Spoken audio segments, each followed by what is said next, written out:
At si Luna. Negosyo, bayan, malamang negosyo. Walang nakakangat! Maski ang presidente! Para sa akin, si Aguinaldo lamang ang mataas na presidente. Ayon sa akin na, ako ang dapat na masunod. Ako ang presidente.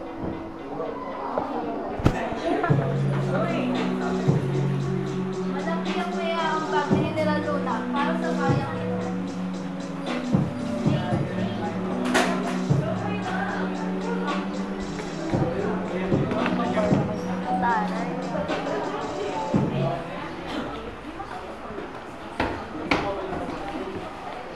Magandang araw sa ating lahat.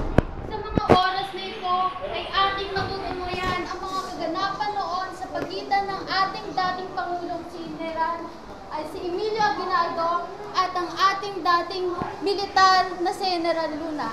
Ating masasaksihan kung ano nga ba ang tunay na koneksyon ni Emilio Aguinaldo sa pagkamatay ni General Luna.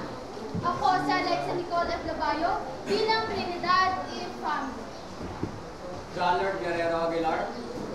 Senior Presidente, Emilio Aguinaldo.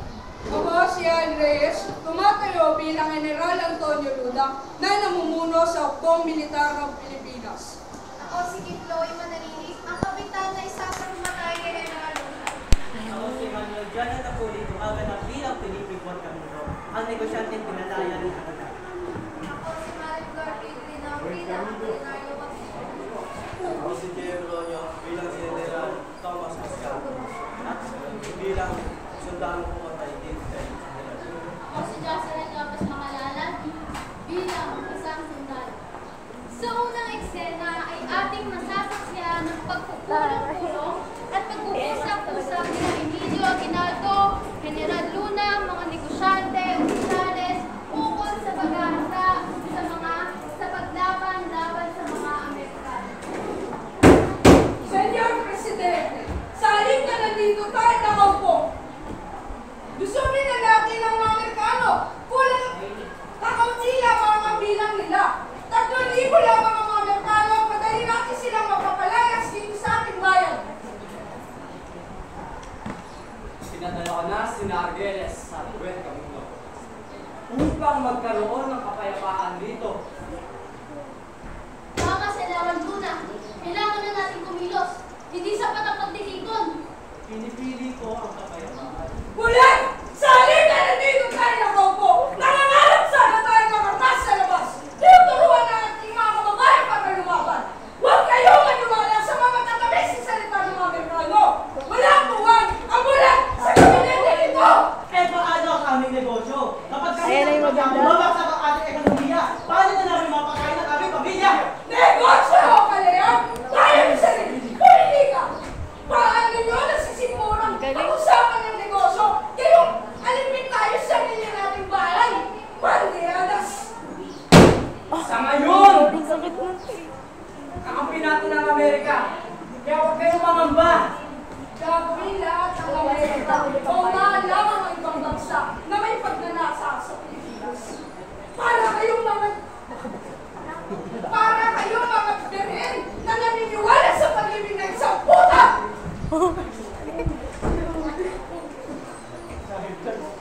Umalis sila, Presidente, sa pagsasalamat. Sa ngayon, hindi kayo ng panahon upang mag-isip. Tapos sa Dumating ang araw na nagpasya si Luna na bitawan ang kanyang katayuan bilang isang general. Ngunit ito'y hindi pinaintulutan ni Emilio Aguinaldo. Sa ikalawang eksena, atin namang matutunghayan ang mga salita laban kay General Luna na siyang nagbigay puwang sa relasyon niya kay Emilio Aguinaldo.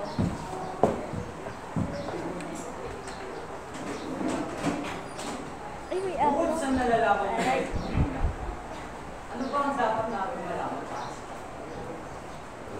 May nais po kami ni Pascal at alaman namin ang mga masama.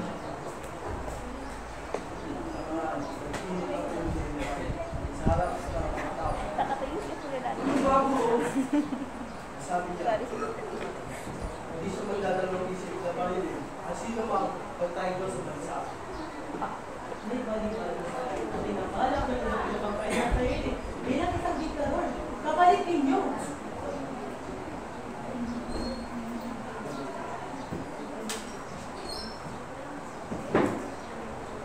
Sino nagsabi mo? Ako mismo, nakakita akin. Doon sa plaza. At dahil hindi namin sa mga iba. Yan ang malay. Ang kanyang pagbabanta bilang isang diktador. Hindi totoo yan. Kilala niyo naman si General Luna. Hindi niya kung bakit lang naman salita.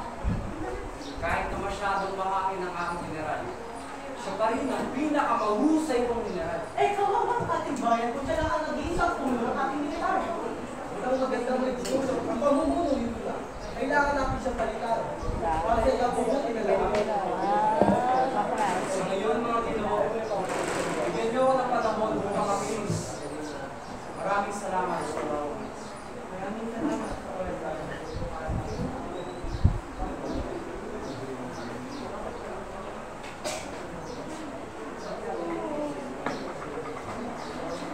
Natino talaga siya, be. Nila. Ayan na. Mag-ina yan. Gusto mo naman ang pagkakulala. Sa ngayon, akin na. Maayos naman yung Grabe. Mag-ina pa na. Sa aking palagay ay hindi mo dapat hayaang nanatilis si General Luna. Tandaan mo, Emilio Aguinaldo, ikaw ang presidente. Ikaw dapat ang sinusunod na ito. Mag-iingat ka siya.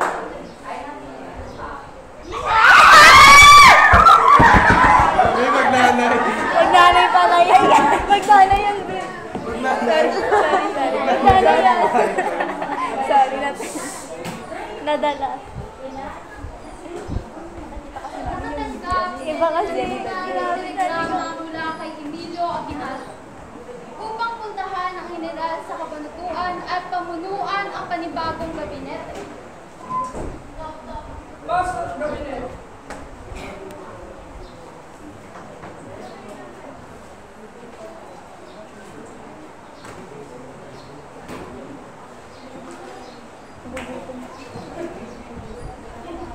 Ayun yung padadala. Magandang balita mga Ginoo. Magtatayo ng bagong gabinete ang presidente. Ngayon, pinapapunta niya na ako sa kabanatuan para pamunuan ko. May nangyayari na!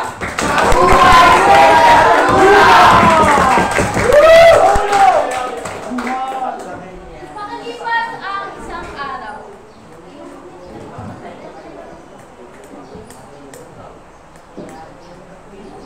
Pasok. Parang magkikahin yung ganyan ko. Kasi lagi siya kayo.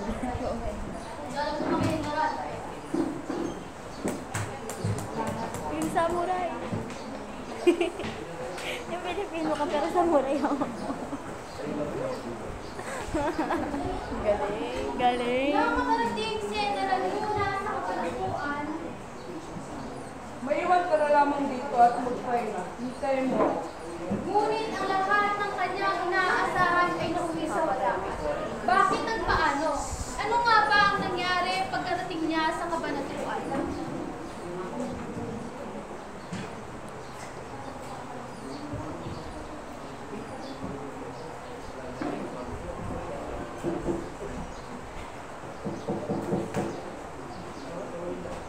Isang magandang araw, Senyor Prince. Ano ginagawa mo rito? Inadala noon ang telegrama ng presidente. Nasaan siya? Umalis! Bakit niya ako pinapunta? Anong klaseng pamalan ko? At ikaw, bakit ka nasa lamesa ng presidente? Bakit hindi mo pinapakintab ang mga bota ng Amerikano? Kala mo walang lugar diyang-diyapang mo, no? Akala mo lang bait ka lang may malasakit na bayan to. Sa kwartong ito, ako lang. Mahal ko ang Pilipinas. Pero hindi sapat para maglaban siya at mamatay para sa kanya. Kung may tagal ka lamang, inamin na kita sa isang duelo. Subukan mo, hindi ako aatras. Punyeta! Hindi na ba ako napupunod sa mga sundalo dito? Babalikan kita! Aray.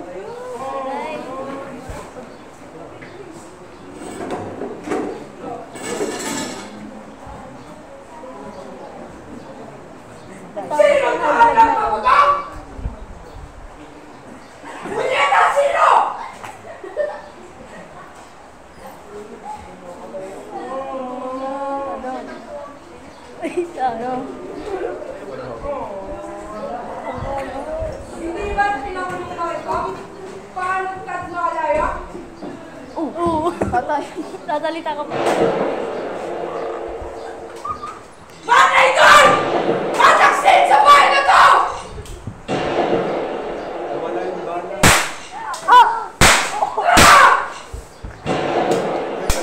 Yan.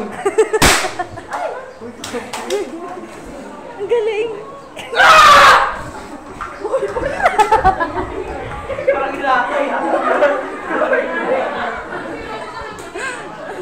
Ang baho ng pulbura. Kencha lang. Uy, kala nyo yun.